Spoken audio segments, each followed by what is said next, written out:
ഈ പഴംപൊരി നിങ്ങൾ കഴിച്ചിട്ടുണ്ടോ? നിങ്ങൾ ഇങ്ങനെ പഴംപൊരി തയ്യാറാക്കിയിട്ടുണ്ടോ? ഇല്ലെങ്കിൽ വാ, നമുക്ക് വ്യത്യസ്തമായൊരു പഴംപൊരി തയ്യാറാക്കാം.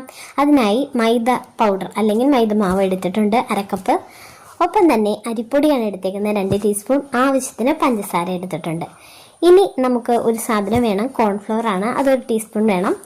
ഒപ്പം തന്നെ വെളിച്ചെണ്ണ അല്ലെങ്കിൽ ഏതെങ്കിലും വെജിറ്റബിൾ ഓയിൽ ഉപയോഗിക്കാം. പിന്നെ നമുക്ക് വെള്ളം. ഇത്രയും കാര്യങ്ങൾ മതി. ഇത് കൂടാതെ ഒരു 1-2 കൂട്ട സാധനങ്ങളുണ്ട്, അത് നമുക്ക് വീഡിയോയിൽ കാണാവേ. അപ്പം അതിനായിട്ട് ഞാനിവിടെ മൈദ മാവ് അതുപോലെ തന്നെ പഞ്ചസാരയും അരിപ്പൊടിയെല്ലാം ചേർത്ത് കൊടുത്തിട്ടുണ്ട്.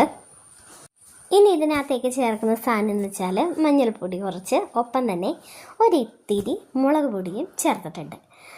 എന്നിട്ട് ആവശ്യത്തിന് ഉപ്പും ചേർത്തതിന് ശേഷം ഇതെല്ലാം കൂടെ നന്നായിട്ട് ഈ വിസ്ക് വെച്ച് ഇളക്കി യോജിപ്പിച്ചെടുക്കുക. അതിനുശേഷം നമുക്ക് ആവശ്യത്തിന് വെള്ളം ഒഴിച്ചു കൊടുത്ത് അധികം ലൂസാവാത്ത രീതിയിൽ നമുക്ക്, അതായത് പഴത്തിനകത്ത് നല്ലോണം കോട്ട് ചെയ്ത് നിൽക്കണം. മാവ് ലൂസായി പോയിട്ടുണ്ടെങ്കിൽ അത് പഴത്തിൽ നിന്ന് വിട്ടു പോകുമല്ലോ. അപ്പോൾ ആ രീതിയിൽ നമുക്കിത് മാവ് തയ്യാറാക്കിയെടുക്കാം.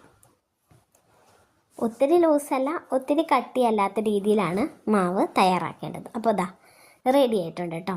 ഇനി നമുക്ക് 3 പഴമാണ് ഇവിടെ എടുത്തു വെച്ചിരിക്കുന്നത്. ആ പഴം ഒന്ന് കട്ട് ചെയ്തെടുക്കാം. ഓരോ പഴവും 2 പീസായിട്ടാണ് കേട്ടോ ഞാൻ മുറിച്ചിരിക്കുന്നത്. നല്ല നാടൻ പഴമാണ്, നന്നായി പഴുത്തതാണ്. ചെറിയ കറുപ്പൊക്കെ കയറിയ പഴമാണ് കേട്ടോ പഴംപൊരിക്ക് യോജിച്ചത്. അപ്പോൾ ഇത് നല്ല പഴംപൊരിക്ക് യോജിച്ച പഴമായിരുന്നു കേട്ടോ. ഇനി നമുക്ക് തയ്യാറാക്കിയാലോ. ഞാനിത് കടായി എടുത്ത് വെച്ചിട്ടുണ്ട്. ഇനി ഇതിനകത്തേക്ക് വെളിച്ചെണ്ണ ഒഴിച്ചു കൊടുക്കുകയാണ്. കുറച്ച് വെളിച്ചെണ്ണ ഒഴിച്ചാൽ മതി, മുങ്ങി കിടന്ന് പൊരിച്ചെടുക്കുകയൊന്നും വേണ്ട. നമുക്ക് അത്യാവശ്യം പൊരിച്ച് കിട്ടണം, ആ ഒരു ലെവലിലുള്ള വെളിച്ചെണ്ണ മാത്രം ഒഴിച്ചാൽ മതി.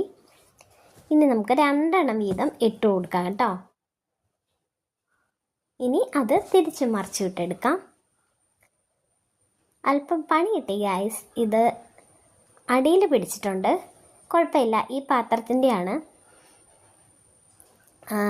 നമുക്ക് റെഡിയാക്കി എടുക്കാം. നമ്മുടെ പഴംപൊരി അങ്ങനെ റെഡി ആയിക്കൊണ്ടിരിക്കുകയാണ് കേട്ടോ. ഇനി നമുക്ക് അടുത്ത സെറ്റ് ഇട്ട് കൊടുത്താലോ. ഈ 2 വെച്ച് ഇട്ട് കൊടുത്ത് തിരിച്ച് മറിച്ചു വിട്ട് എടുക്കാം. അങ്ങനെ പഴംപൊരി റെഡി ആയിക്കൊണ്ടിരിക്കുകയാണ്. പഴംപൊരി റെഡി ആയിട്ടുണ്ട്. നല്ല ക്രിസ്പി ആയിട്ടുള്ള നല്ല ടേസ്റ്റുള്ള പഴംപൊരിയാണ്. ഇപ്പം മുളക് പൊടിയൊക്കെ ചേർക്കാൻ എന്താണെന്ന് വെച്ചാൽ ഒരു പ്രത്യേക ടേസ്റ്റ് ആയിരിക്കും.